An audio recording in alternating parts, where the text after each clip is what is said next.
What's up guys, it's Unknown Player here. Today we can take a look at the AE4, the brand new DLC weapon added to Advanced Warfare today, and this is a new assault rifle and it's available now to anyone on an Xbox platform, so 360 and Xbox One with a season pass. If you have a season pass, you're able to get this weapon absolutely free. Both the AE4 and its one variant, the Widowmaker, are available from the start. There's no level requirement or supply drop, they'll just be in the new items category, and so this is some gameplay of the AE4 and you'll be able to enjoy it in the background. Now this will be available on PS4, PC and PS3 in probably around a month from now when the full DLC launches for the Xbox platforms. If you don't know, the PS4 and everything but the Xbox is delayed by a month because the deal Activision have with Microsoft, of course, have been going on for a very, very long time, and that is just how it works. PS4 and all the other platforms expect to get it in around a month from now, and that's when the Xbox platforms will be getting the full DLC, and then a month from then all the other platforms will be getting the full DLC itself. That's how the content calendar will be working for the next coming DLCs. It really is unfortunate that all the other platforms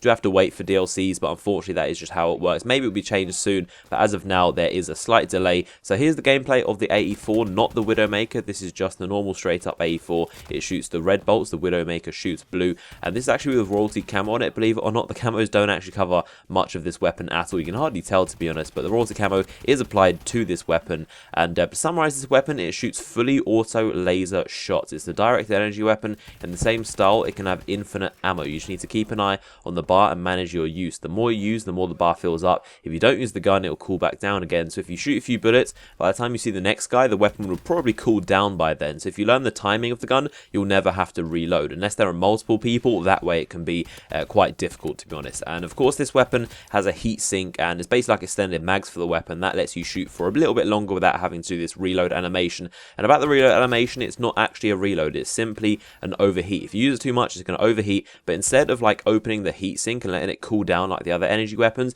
you take out this like yellow battery box and you put in a new one. So there's basically a reload animation, but don't be confused, there's no magazine, there's no bullets, there's no running out of ammo. You only do that when you overheat it, and you're basically like swapping out this kind of like yellow box, whatever the thing is. And so these are the iron sights, probably the worst I've ever seen in a COD game, if I'm honest, simply because there is no indicator where the bullets go. That middle prong is not actually where the bullets go. It may look like that, but it's just somewhere a little bit above that, just floating in midair. You're supposed to kind of guess where it is, and it's a very, very strange weapon. Where the left and the right prong meet above the middle one, that is where the bullets will go. You literally have to guess and predict where your bullets will go. It's really crazy. So a red dot is absolutely essential if someone is far away. Even using this weapon for like several hours, it is really hard to tell where the dot is, and it's very kind of vague. The prongs themselves are very thick, so it is not precise at all. And after shooting like someone long range, you'll just find yourself kind of like shooting around them and just dragging your aim until you get hit markers. That's not a very good way to shoot and be accurate. So they are truly, truly difficult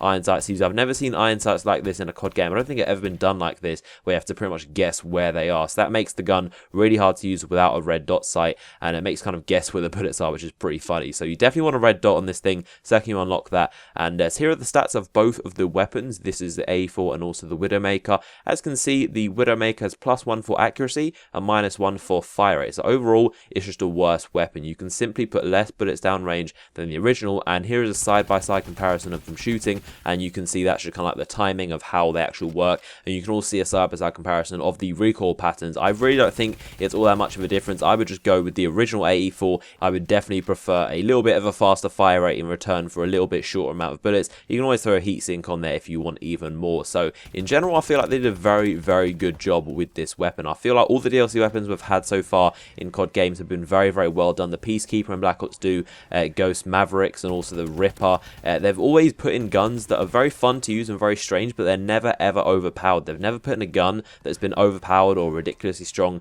and they've never really put in weapons that are ridiculously weak either. I think the Maverick Sniper was pretty bad, but they're still viable and they can do a lot of damage, and they all kind of work differently. And this is very, very similar. The weapon is definitely not overpowered, definitely not weak. It seems like it's very weak at long range and very weak at close range, but there's some kind of weird point of medium range where it's actually amazing. Like, it seems to be that the range at the damage at close range doesn't drop off as much, and it's kind of like this breaking point where at the middle perfect range, it's an amazing, amazing weapon. And so mid range, this is definitely the one you want to go for, and it doesn't drop off for quite a while, but at very long ranges is not very good, and close range is not very good. However, the medium range, as I've said, is where this weapon does shine through. So it's a really fun weapon to use. I love how they're being like creative with the laser weapons, and they're more interesting than just the normal assault rifles we've always seen, and it just looks cool, it feels cool versatile to use. So let me know your thoughts on this weapon if you're planning on getting it yourself.